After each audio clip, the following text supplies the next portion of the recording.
Hola, muy buenas noches a todas y a todos. Muchas gracias por acompañarnos el día de hoy en la conferencia cotidiana que se tiene con relación al estado que guarda la epidemia de COVID-19 en nuestro país. El día de hoy tenemos, como siempre, la parte de presentación del componente técnico, donde les daremos información relevante acerca de cuál es el estado que guarda el comportamiento de la epidemia en nuestro país, y así también uno de los grandes puntos en términos de control de la epidemia, que como ustedes saben es la estrategia de vacunación. El día de hoy nos acompaña la doctora Carla Berdichevsky, quien, como ustedes saben, es la directora del Centro Nacional de Equidad de Género y Salud Reproductiva, y quien presentará un componente muy importante que es justamente el tema de mujer embarazada y la parte de vacunación por COVID. Y también tenemos el gusto de que nos acompañe vía electrónica el doctor José Luis Salomía, quien es el director general de epidemiología y quien también estará en esta parte de coordinación de la presentación del componente del día de hoy. Mi nombre es Alexe de la Torre y soy la directora general del CENSIDA.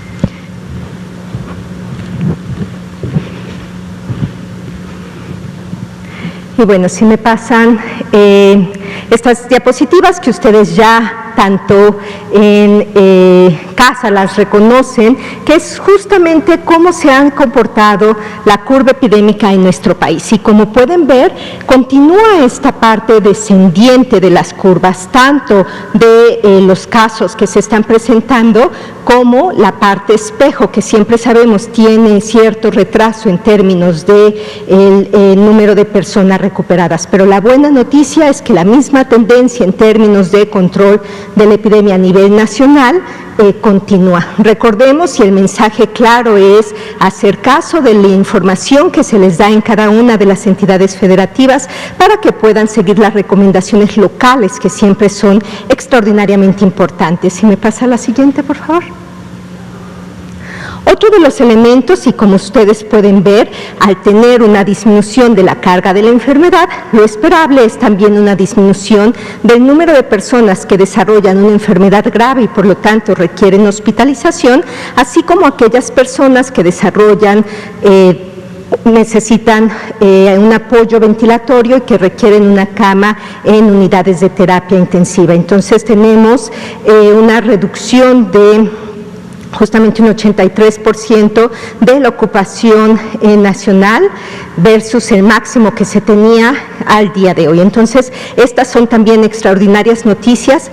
Sin embargo, es importante que en casa recuerden que se continúa con una pandemia a nivel internacional y por lo tanto las medidas de protección, de prevención y control de infecciones deben de continuar día a día en nuestras actividades. Si me pasa la siguiente, por favor. Y esto es el otro punto que siempre es grato presentar, y es justamente los avances de la Estrategia Nacional de Vacunación. Recordemos que se presenta el avance diario en dosis y se tienen reportadas para el día 10 de mayo en el corte que generalmente se tiene de manera cotidiana, 58.572 dosis. Y entonces pueden ver ustedes cómo se ha tenido esta tendencia hacia el incremento del número de dosis aplicadas. Recordemos que cada una de estas personas que está siendo vacunada, lo que está representando también es una protección para la persona y para la comunidad. Nuevamente el mensaje es, recordemos que las vacunas son sumamente seguras, que la estrategia está diseñada para ir generando un incremento de las personas en riesgo y por lo tanto su protección tanto para la persona como para la comunidad. Si me pasa la siguiente, por favor. Y al final tenemos el total de dosis aplicadas que superan ya los 21 millones desde que se inició justamente toda esta parte de la Estrategia Nacional de Vacunación desde diciembre del año pasado. Entonces son avances muy positivos. Recordemos que cada vez se va acelerando, como pueden ver en esta gráfica claramente, el número y la velocidad con la que se van aplicando estas dosis. Si me pasa la siguiente, por favor.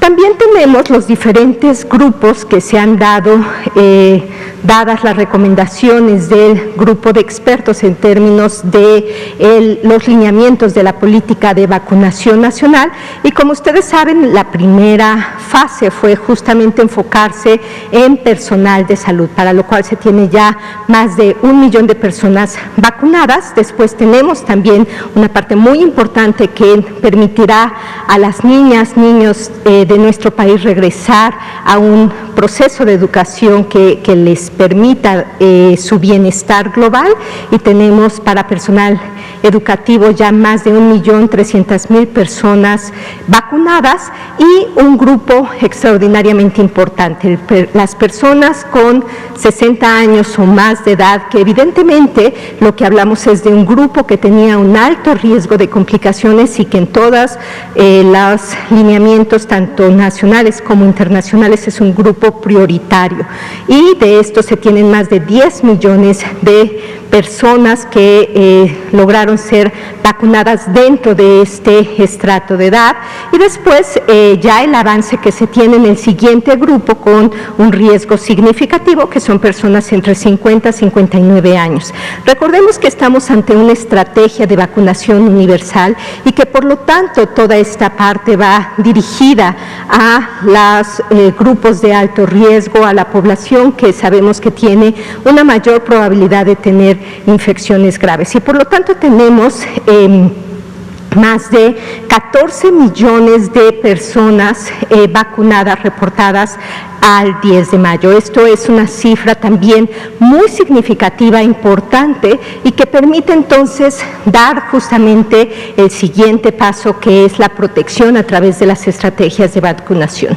Recordemos, y como se ha dicho desde el inicio de la estrategia de vacunación, esto no significa que nos relajemos, no significa que no sigamos las indicaciones de un uso correcto de cubrebocas, que nos cubra la nariz y la boca hasta la barbilla, el hacer higiene de manos, el tener una sana distancia, el poder tener una adecuada limpieza, desinfección de las superficies, el mantener los lugares con una adecuada iluminación y ventilación, porque son esas estrategias que van a ayudar a seguir controlando la epidemia, como lo han podido constatar en las gráficas presentadas. Si me pasa la siguiente, por favor. Y bueno, también extraordinarias noticias el día de hoy, 11 de mayo, arribo de vacuna Pfizer-BioNTech con 585,000 dosis, entonces también son dosis que se van a seguir aplicando, y recordemos, cada vez que hay nuevas vacunas que llegan a nuestro país, inmediatamente se tiene justamente esta estrategia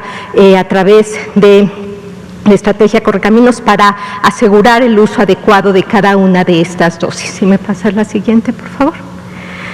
Y también la liberación de vacuna CanSino con 206,780 dosis, lo cual también es una noticia extraordinariamente importante, y como pueden ver se van sumando dosis y dosis, y esto recordemos que se distribuye a nivel nacional y permite tener un avance en todas las entidades federativas. Si me pasa la siguiente, por favor. Hasta ahorita tenemos un total de dosis recibidas desde el 23 de diciembre del 2020 de más de 27 millones a nivel nacional. Y pueden ver la distribución de acuerdo a los diferentes tipos de vacuna, y evidentemente esto lo que nos habla es que gracias a la Estrategia Nacional de Vacunación, al tener esta cantidad de dosis, pues evidentemente, y como lo han podido constatar, se irán incrementando el número de personas que se van beneficiando a través de esta estrategia nacional. Si me pasa la siguiente, por favor. Y bueno, en esta tabla pueden ver los embarques de vacuna programada hasta el 15 de mayo, pueden ver justamente para Pfizer, para CanSino, y esto nos va a dar un total de dosis de más de 2 millones. Y esto nos permite entonces incluir también a otros grupos que son extremadamente prioritarios desde el punto de vista de salud pública, de la atención, del cuidado de las personas con mayor riesgo de desarrollar enfermedad grave por la COVID-19. Y recordemos, es muy importante tener una comunicación directa, una comunicación confiable. Durante todo este tiempo pueden surgir dudas, cada una de las dudas son genuinas y estas dudas lo que podemos hacer para disminuir cualquier tipo de ansiedad, cualquier tipo de información que no nos quede clara es acercarnos hacia fuentes confiables. Ustedes, gracias por siempre ayudar a dar reportes acerca de información que es adecuada, que es confiable como medios de comunicación, ustedes en casa por ayudarnos a transmitir también estas ligas de información que son extraordinariamente importantes. Y recordemos, existe un centro de atención telefónica sobre vacunación contra la COVID-19. El número es el 55 36 84 03 70 y con esta vinculación se pueden también acercar justamente a resolver pues las dudas, las preguntas y justamente también a una atención que vaya requiriendo la población. Si me pasa la siguiente, por favor. Y ahora le cedería la palabra a la doctora Carla Berdichevsky para que presente el componente temático.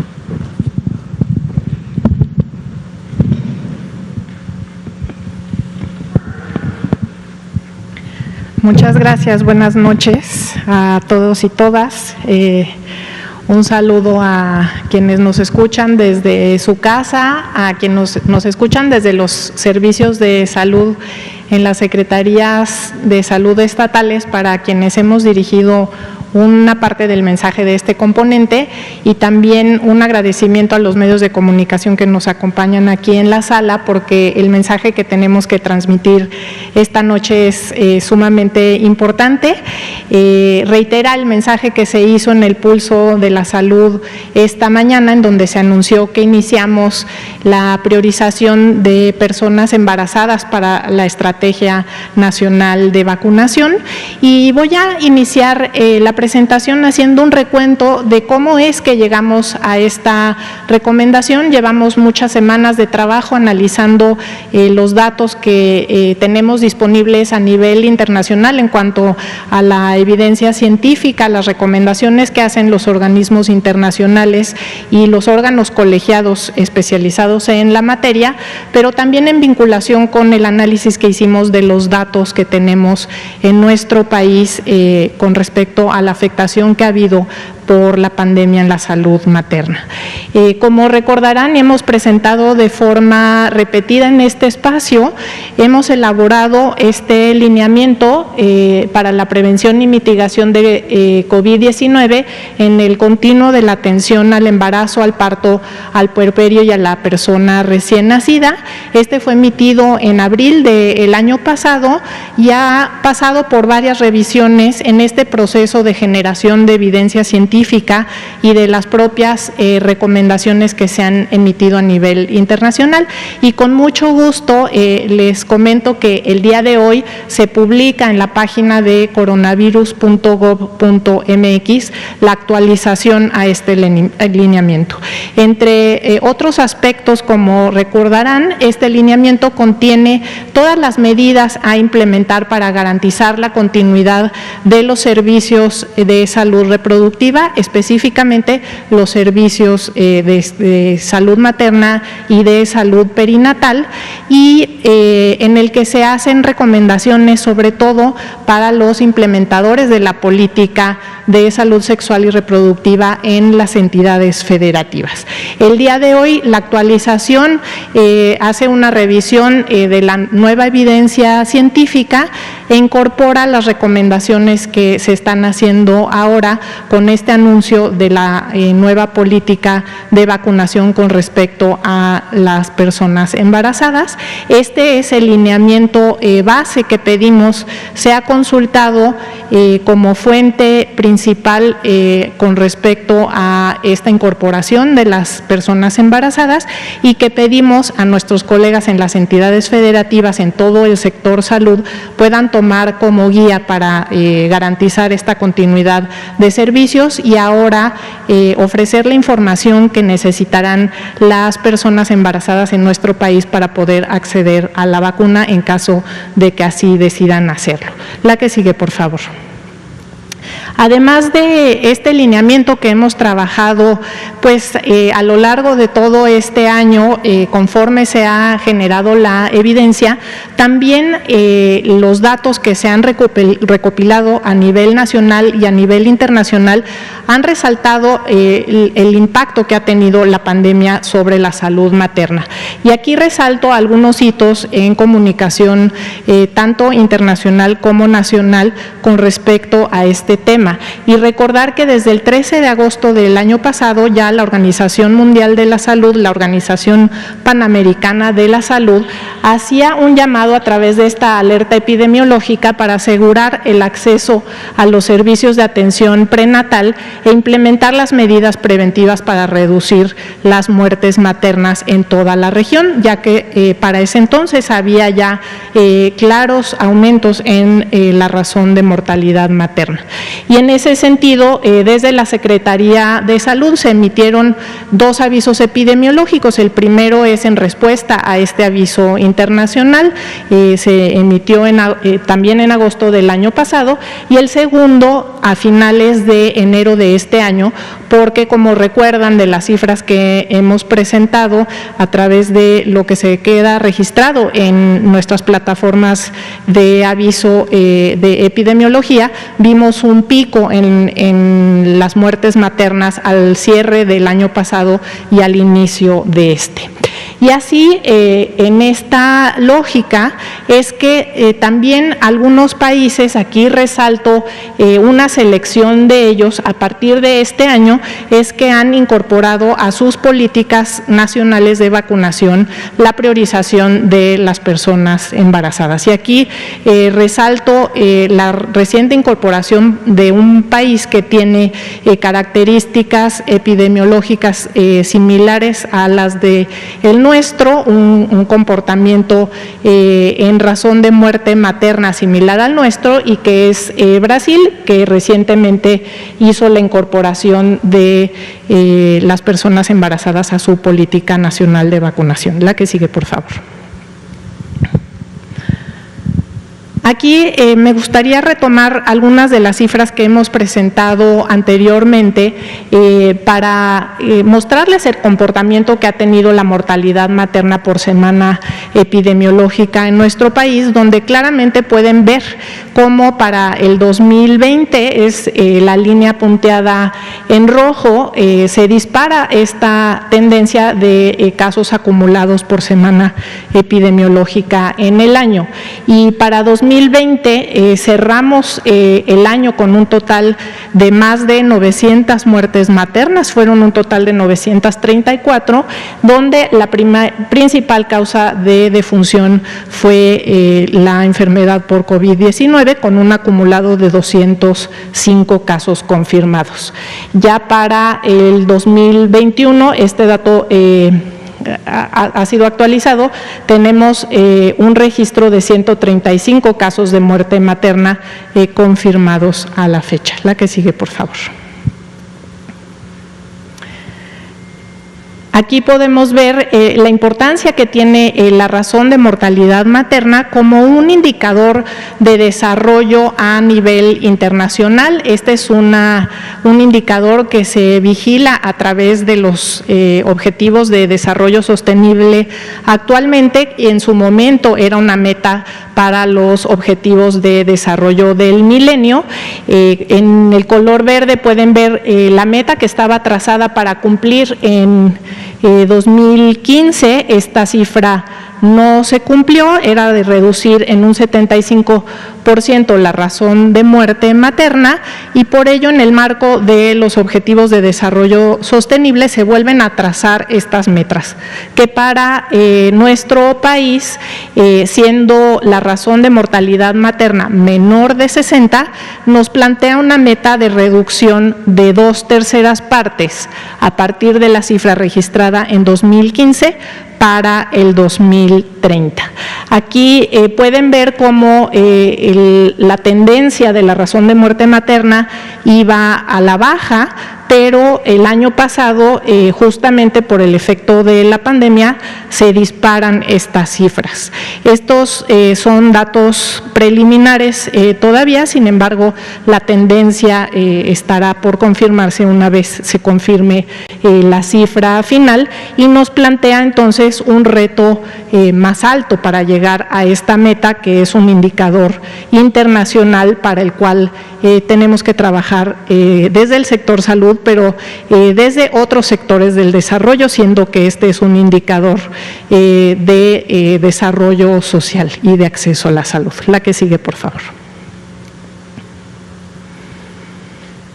En combinación con estas cifras es que mencionaba un trabajo que se hizo en el marco del grupo técnico asesor en vacunación, del cual se formó un subgrupo específico para revisar toda esta tendencia que ya veníamos identificando en cuanto a muertes maternas por COVID registradas en nuestro país, en contraste con lo que se veía ya a nivel internacional, la evidencia científica generada y esto que ya estaba sucediendo en algunos países en cuanto a la incorporación de las personas embarazadas a las políticas nacionales de vacunación.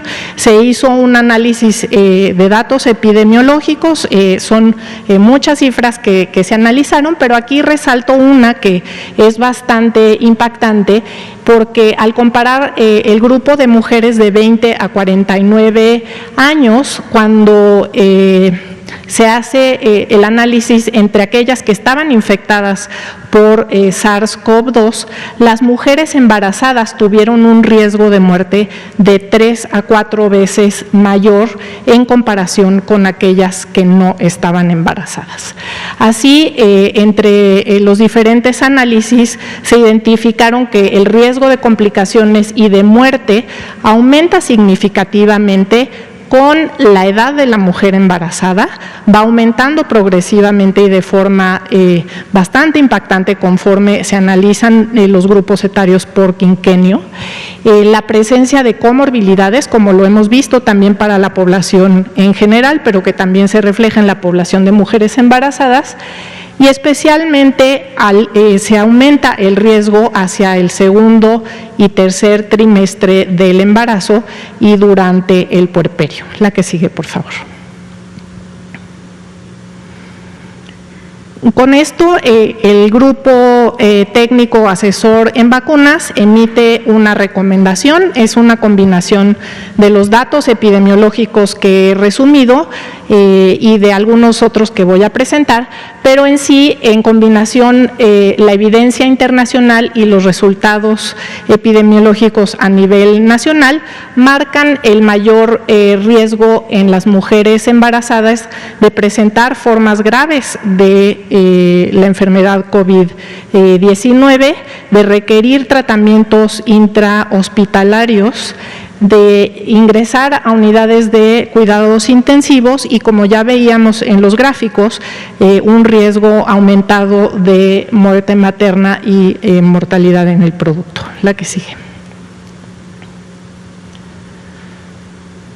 No solamente estos datos epidemiológicos son los que llevan a esta modificación en la política nacional de vacunación, sino algunas consideraciones éticas y de salud pública, siendo, como mencionaba previamente, que la muerte materna es un indicador clave para los objetivos de desarrollo sostenible por la relación que guarda con las inequidades sociales, por la relación que guarda con la inequidad de género y siendo una violación también a los derechos humanos. Normalmente las muertes maternas se consideran muertes evitables y esto que ha sido observado durante la pandemia implica una regresión de más de una década con respecto a la tendencia que se tenía anterior a la pandemia. Por otro lado, una muerte materna tiene un impacto doble, normalmente es una muerte para la mujer y es una muerte para el producto, y finalmente tiene un profundo impacto de manera emocional, de manera social y de manera económica, para las familias, para los hijos de estas madres que mueren y que sobreviven, y en general para la sociedad. La que sigue. Por ello es que el día de hoy se anuncia esta actualización a la Política Nacional de Vacunación, y hoy anunciamos a todas las mujeres que están embarazadas y que tienen 18 años de edad o más y que cursan con un embarazo de 9 semanas o más, que tienen derecho a acceder a la vacuna contra COVID-19. Las mujeres que cumplen con estas condiciones podrán acceder a cualquiera de las vacunas COVID que están disponibles en el país. La que sigue, por favor. Ahora, ¿qué hay que hacer si cumples con estas condiciones y estás embarazada? Pues la primera recomendación es acceder a este sitio vacunacovid.gov.mx, porque hay toda esta información disponible para que sea consultada por la persona embarazada. Están las recomendaciones sobre los cuidados que hay que seguir una vez una vez siendo vacunada. Están los cuidados que hay que mantener siempre vigilando las señales de alarma durante el embarazo, y las recomendaciones específicas de dar aviso a las personas que llevan el control prenatal de que han sido vacunadas para poder dar un seguimiento. Este espacio en la página nos lleva a el preregistro, que como saben es a través de mivacuna.salud.gov.mx, donde se hacen una serie de preguntas para el registro, y donde tú que estás embarazada pondrías la opción sí estoy embarazada y cuántas semanas de embarazo tienes para lograr identificar aquellas que tienen más de 9 semanas como un primer filtro. La convocatoria se hará a través de los municipios, estará vinculada al ejercicio de vacunación para personas de 50 años o más, que es la estrategia que ya estaba en curso, y como mencionaba antes, es importante asegurarse de avisar al personal de salud cuando vayas a la consulta prenatal, para que se registre en el expediente que has tenido tu primera dosis de vacuna, y eventualmente si es un esquema que requiere de una segunda dosis, pues también dar aviso de que esta ha sido aplicada. La que sigue, por favor. Al igual que para toda la población, si se presenta en una persona embarazada cualquier síntoma durante los primeros 30 días después de la vacunación, hay que registrarlo en esta misma página, vacunacovid.gov.mx, o llamar a esta línea telefónica 800-0044-800, y obviamente también recordar a las mujeres embarazadas que tenemos esta línea de orientación para datos de alarma en el embarazo. Es la línea materna, el teléfono 800-62-83762. Muchas gracias. Muchísimas gracias, doctora Carla. Y bueno, tenemos tiempo suficiente para pasar a las preguntas, entonces empezaríamos con usted, y así nos vamos siguiendo, por favor. ¿Qué tal? Muy buenas noches. Juan Hernández, de Diario Basta, del Grupo Cantón. Nada más serían unos datos que requeriríamos para esta nota. ¿Ustedes tienen contemplado o estimado cuántas millones de mujeres embarazadas ahorita se tienen en México? Y lo más importante, aquí estaba viendo aquí unas dudas que nos estaban enviando precisamente por redes sociales, en donde nos señalan precisamente que se les pueden explicar por qué hasta ahorita se decidió precisamente aplicar la vacuna a mujeres embarazadas y no digamos que por el mes de enero. Pues si nos podrían explicar ese datito. Bueno, aclarárselo al público. Gracias. Muchas gracias. ¿Quieres iniciar? Claro que sí, muchas gracias. Se tienen estimaciones del número de embarazos y de nacimientos en el país que se basan en los datos que genera CONAPO. Estamos partiendo de una estimación de 2.3 millones para este año. Se han hecho los cálculos, obviamente no estamos iniciando la vacunación al inicio del año y entonces se han hecho las estimaciones conociendo también el desagregado por entidad federativa de cuántas personas embarazadas potencialmente habría por entidad. Con respecto a el por qué hasta ahora, pues en realidad creo que ha sido explicativo la presentación, en donde primero que nada había que esperar a que hubiese una vacuna disponible y como quizá ustedes saben, los procesos de análisis fase 3 de las vacunas no incluyeron a las personas embarazadas.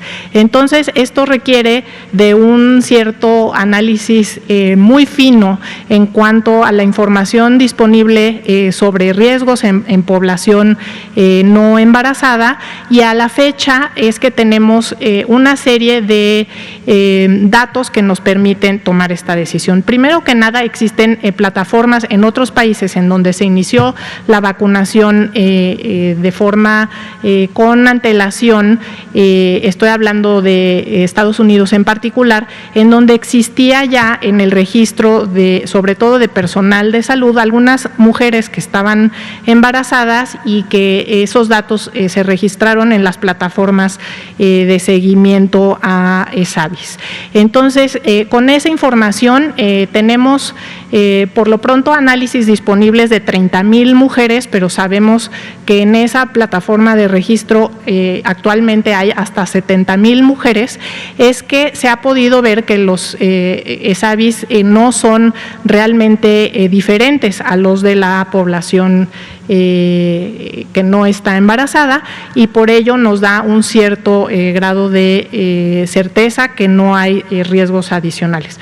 Por otro lado, el modelaje que se ha hecho en modelos animales del tipo de vacunas, en donde se sabe hasta ahora que no hay efectos teratogénicos de la vacuna, que es una de las posibles preocupaciones que tendría una persona embarazada, y finalmente en un análisis de riesgo-beneficio, tomando el principio de beneficencia, conociendo que tenemos por un lado este riesgo de muerte materna, con lo que representa socialmente y personalmente para esta población, contra los posibles beneficios. Y es por eso que haciendo este recorrido tanto histórico del momento desde cuando se tienen disponibles las vacunas y también la generación de la evidencia científica y las recomendaciones internacionales, es que se toma esta decisión. Podemos decir además que somos de los primeros países en tomar esta decisión. Muchas gracias. Muchas gracias. Adelante, sí, por favor. Gracias, buenas tardes, Marco Antonio Olvera. Para la doctora de la Torre, directora de Censida, en México, según reportes de la Secretaría de Salud, hay 200,000 personas contaminadas de VIH.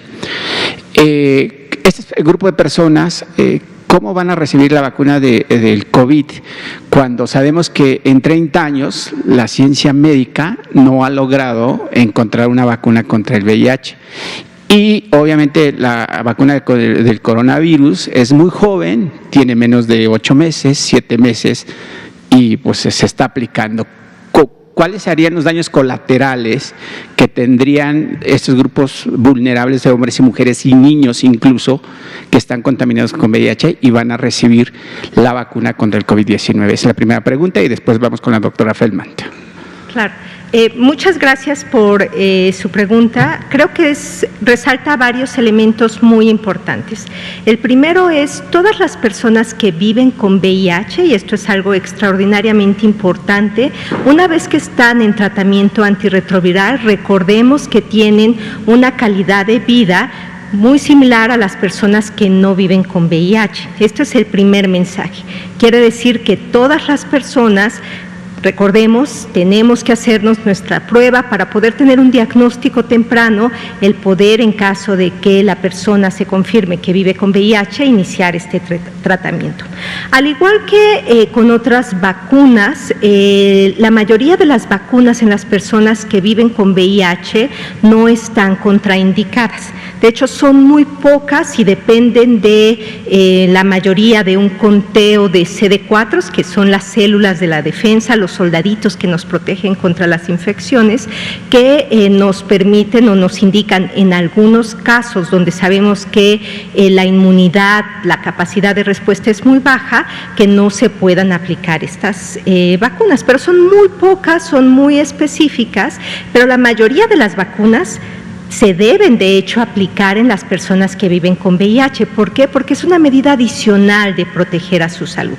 Un ejemplo clásico, por ejemplo, es la vacunación contra influenza, que recordemos que inclusive hemos presentado aquí que es fundamental que todas las personas que viven con VIH se vacunen cada año.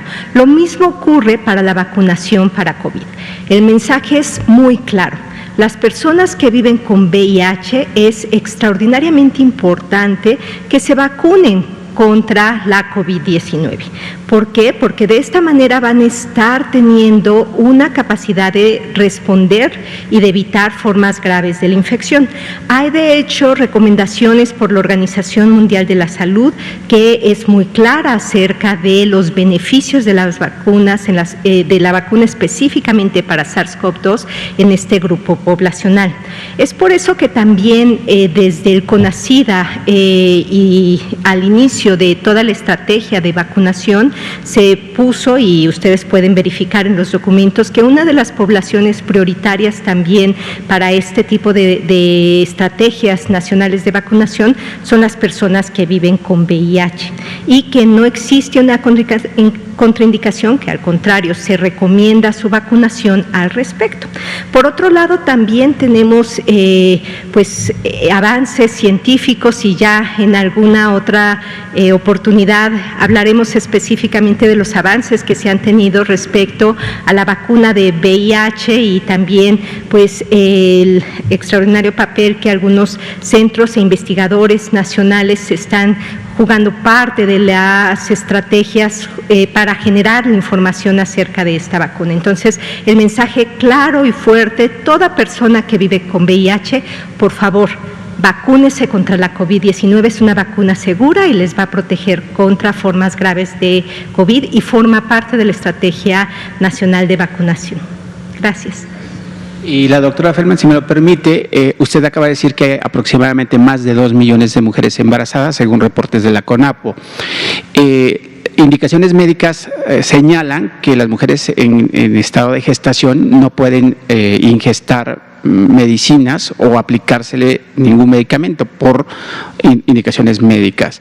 ¿Qué tanto, ustedes acaban de decir que obviamente van a vacunarse las mujeres que estén en cinta, pero qué tanto afectaría al feto si se aplica la vacuna del COVID-19?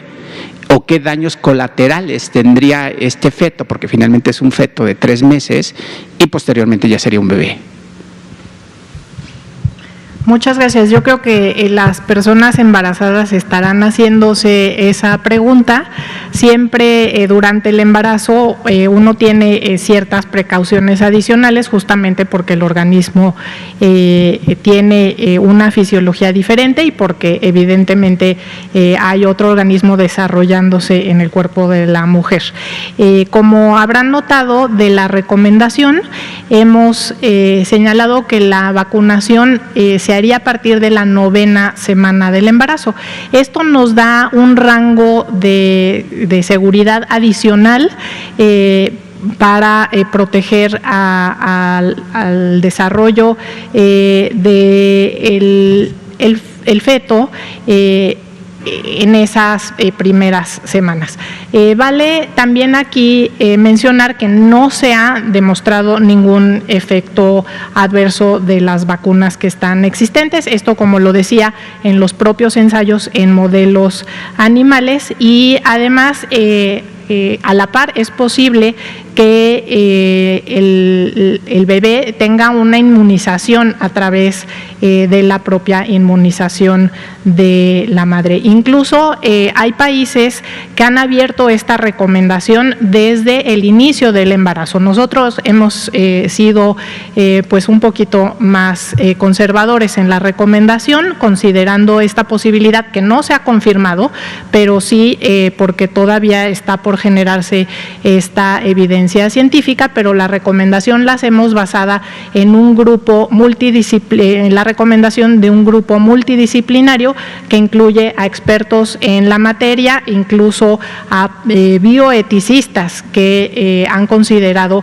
que el beneficio es mayor que el riesgo y que por ende es esta recomendación que se ha implementado. Muchas gracias. Muchas gracias. Adelante. Sergio Noble, buenas noches, de Pulso Saludable. La primera pregunta es para la doctora de la Torre.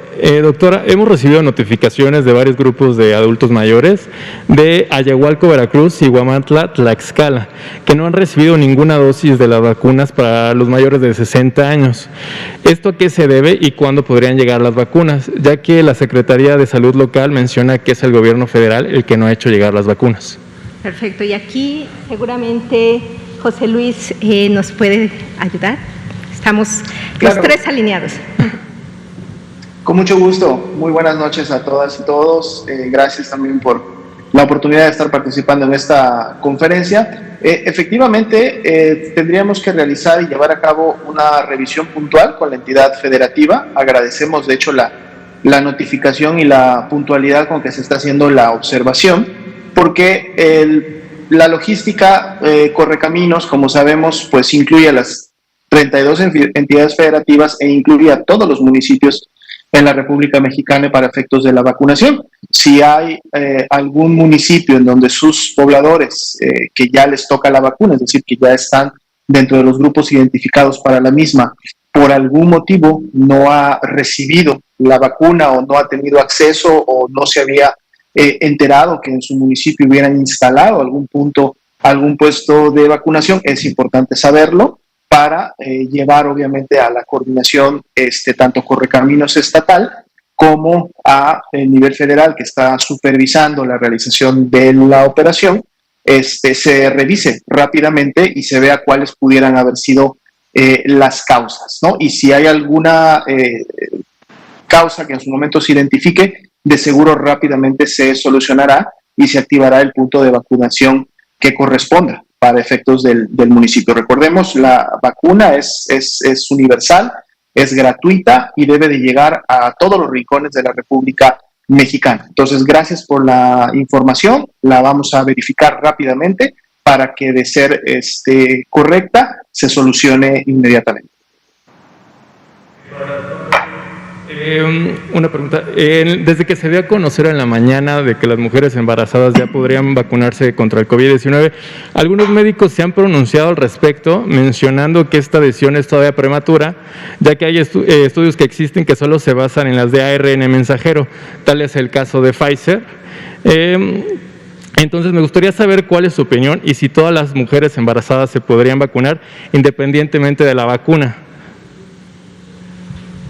Sí, por supuesto. Hay estudios más o menos robustos de acuerdo al tipo de vacuna que ha estado disponible en otros países y de las cuales se han generado diferentes niveles de evidencia científica. Sin embargo, no estoy expresando una opinión propia, es la recomendación de este grupo colegiado de expertos con la cual estamos basando esta modificación a la política de vacunación.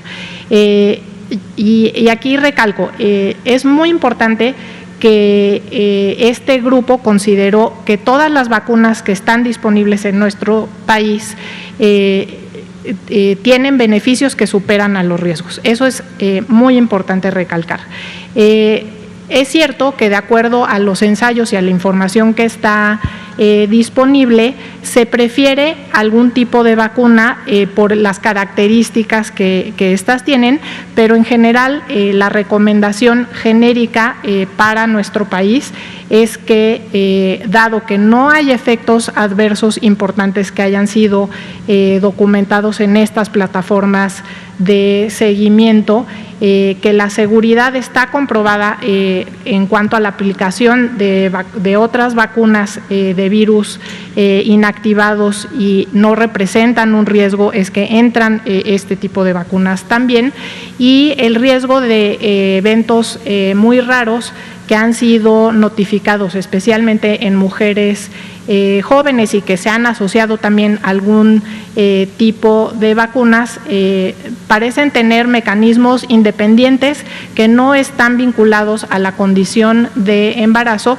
y por ende no representan un riesgo adicional para las personas embarazadas. Entonces, reiterar, esta no es en base de una opinión personal, es con base en un ejercicio colegiado que nos tomó muchas semanas. Se hicieron consultas a expertos internacionales, tanto de organismos internacionales de salud pública, de organismos colegiados especializados en temas de ginecología y obstetricia, a bioeticistas, tanto internacionales como en espacios nacionales, y se llega a esta recomendación con la certeza de que el beneficio supera los riesgos y de que todas las vacunas cumplen con esa característica. Y es por eso que la recomendación se hace amplia de acuerdo a las vacunas que están en el país, solamente cumpliendo con estas dos características: 18 años de edad o más, 9 semanas de embarazo de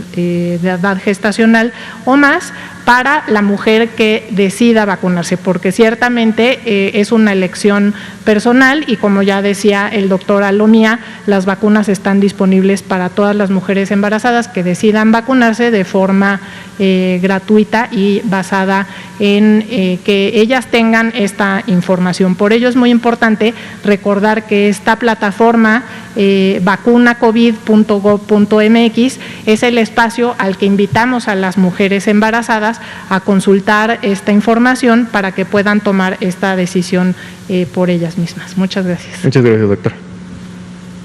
Adelante.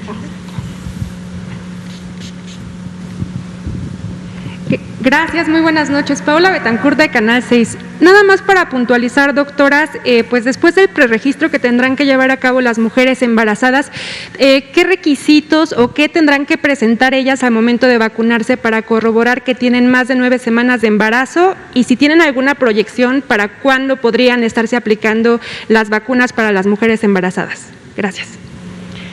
Como se anunció esta mañana, el preregistro inicia a partir de hoy.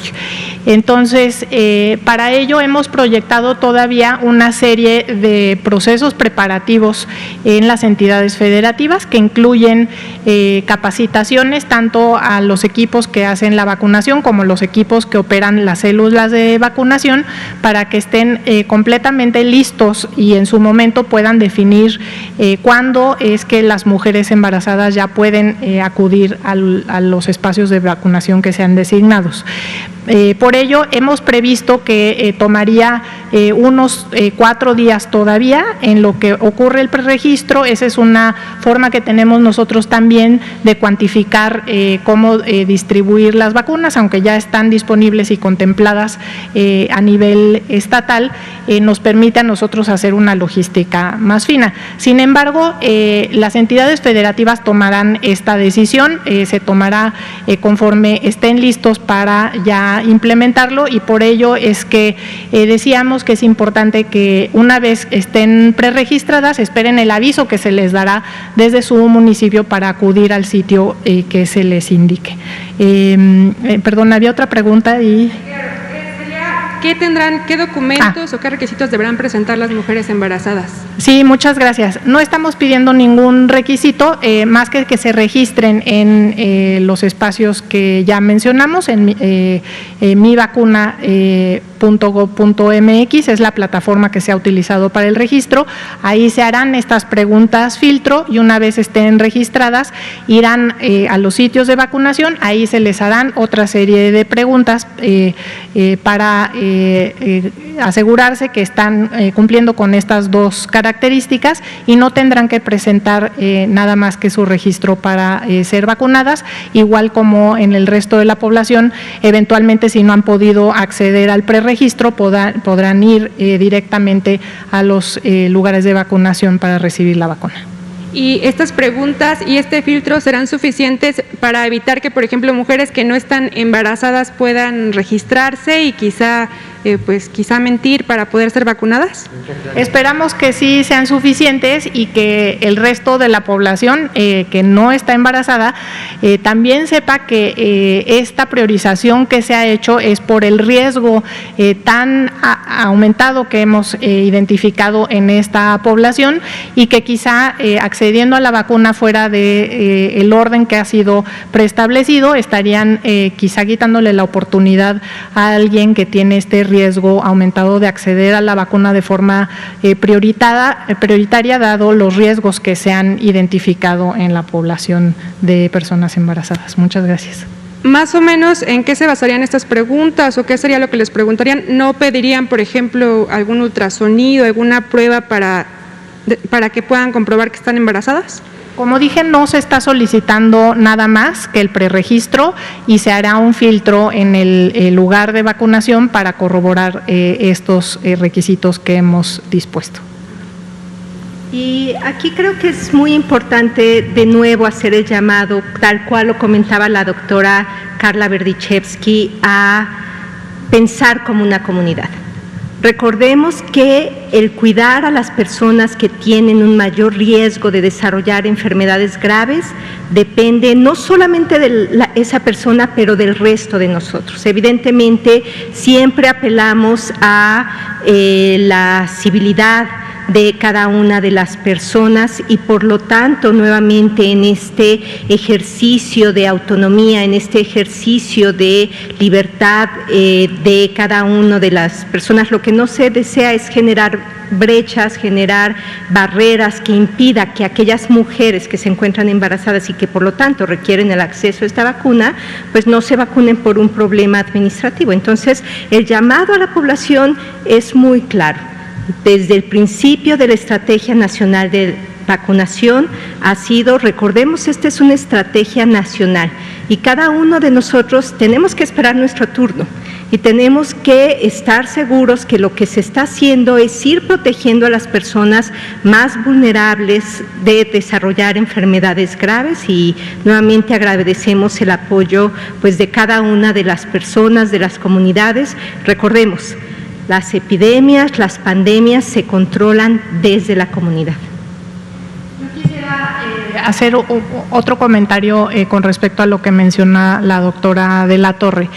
Y es que si recuerdan de las filminas que presentamos, las consideraciones que se hicieron para priorizar a este grupo son en dos sentidos. Uno son los datos epidemiológicos, en donde ciertamente vimos un riesgo claro y aumentado para las mujeres embarazadas que se contagian por el virus SARS-CoV-2, desarrollan la enfermedad con estos riesgos de tener una enfermedad grave, incluso de muerte.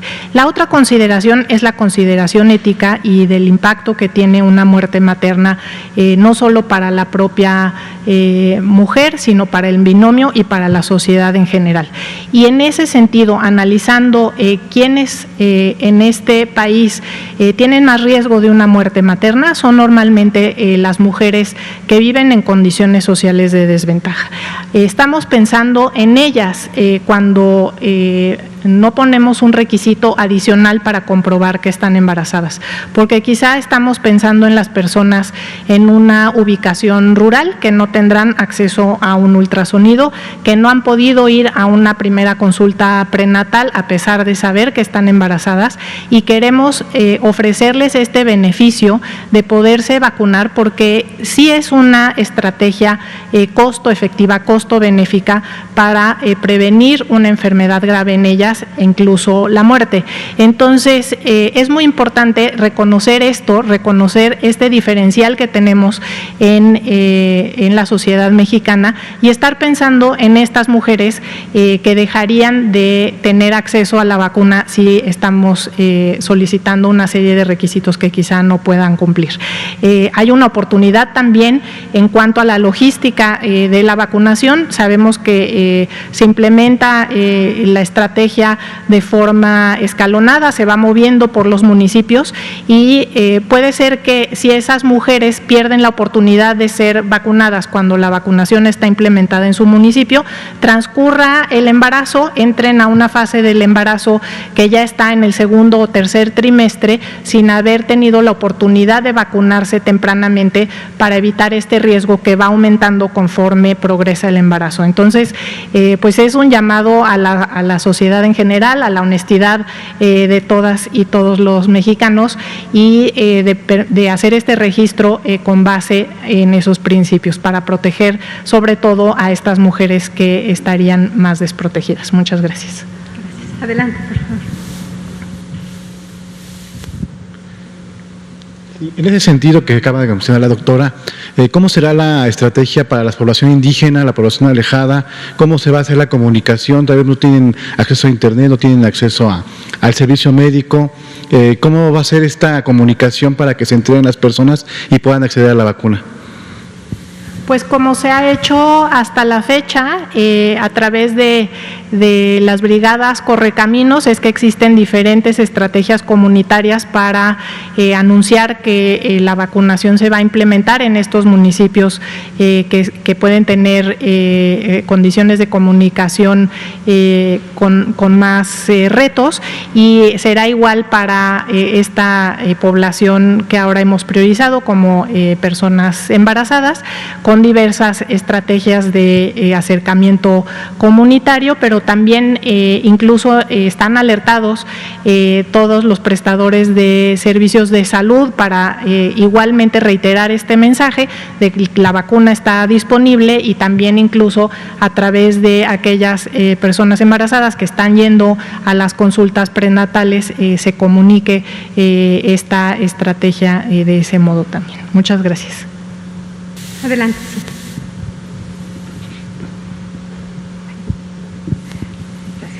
Buenas noches, Janet Galindo de Mundo Farma.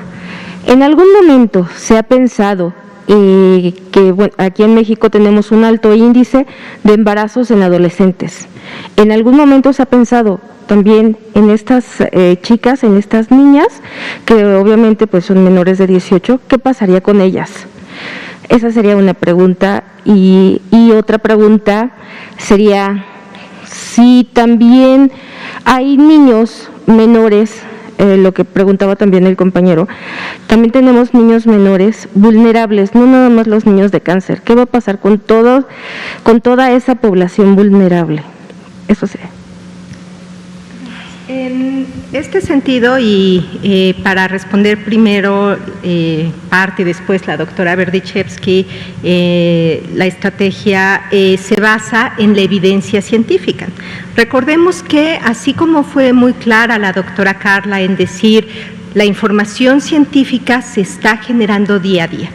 Cada día aprendemos la comunidad internacional más acerca de la seguridad en diferentes grupos. Y así como se tiene este primer avance en mujeres embarazadas, también hay investigación, y seguramente ustedes conocerán ya acerca de algunos elementos en términos de seguridad para el siguiente bloque, que son en personas adolescentes, y después continuará seguramente investigación en población infantil. Entonces, toda la estrategia nacional de vacunación que se ha presentado a ustedes en casa, se basa en evidencia científica, y esto es algo que les debe de dejar muy tranquilos. Todas las vacunas pasan por un proceso muy estricto para asegurarse que el beneficio que están otorgando a la población es muchísimo mayor que el riesgo, y es por eso también en estos grupos adicionales donde todavía no se cuenta con información suficiente o que se encuentra en un proceso de evaluación para cuándo liberar estas estrategias, que es el llamado a, número 1, no olvidar nuestras estrategias de prevención y control básico de infecciones, uso correcto de cubrebocas. Es bien importante que los cubrebocas, si son de tela, recuerden lavarlos todos los días. Está muy claro en la página de coronavirus cómo hacerlos, el hacer nuestra higiene de manos, revisar la concentración de alcohol gel, espacios ventilados, bien iluminados. Eso, a pesar de la vacunación, es forma de proteger a adolescentes, a niños y a todas las otras personas que estamos en espera de cuando nos toque nuestro turno en la vacunación. Y el siguiente elemento es cuando se ofrece y se abre esta parte hacia grupos poblacionales, hay detrás toda una serie de evaluación científica al respecto que avala la seguridad específica y la evaluación del riesgo y beneficio para dicha población. Carla. Muchas gracias. Pues hemos aquí ya presentado el tema de embarazo adolescente en otras conferencias. Es un problema que tenemos a nivel nacional, no abundaremos en este. Sin embargo, la consideración que se hace en la edad a partir de la cual se estaría vacunando a las mujeres embarazadas es con base en las recomendaciones que hay de uso de las vacunas, excepto una de ellas, la vacuna Pfizer. Todas están recomendadas para población a partir de los 18 años y es por ello que hemos decidido, ante esta combinación de vacunas disponibles en el país y para hacer un mensaje unificado y una estrategia nacional unificada en términos logísticos, es que se decidió tomar como edad mínima 18 años cumplidos. Sin embargo, esto no es inamovible. Conforme se pueda generar más evidencia científica del uso en edades menores a 18 años, posiblemente modifiquemos esta política. Sin embargo, a la fecha es la recomendación que se hace con base en la seguridad de las vacunas, de la información y la evidencia científica disponible. Sin embargo, para la población adolescente embarazada es que se prioriza su atención obstétrica, no se deja vigilar todo el riesgo adicional, sobre todo el social, que tiene una adolescente que está embarazada, y en caso de que estas adolescentes embarazadas tengan COVID, tendrán una atención muy focalizada para lograr prevenir las posibles complicaciones, pero tanto a ellas como a la población en general siguen las recomendaciones de higiene y sana distancia que ya mencionaba la doctora de la Torre. Muchas gracias. Pues nuevamente muchísimas gracias. Son las 8:02 p.m. Les deseamos muy buena noche. Gracias.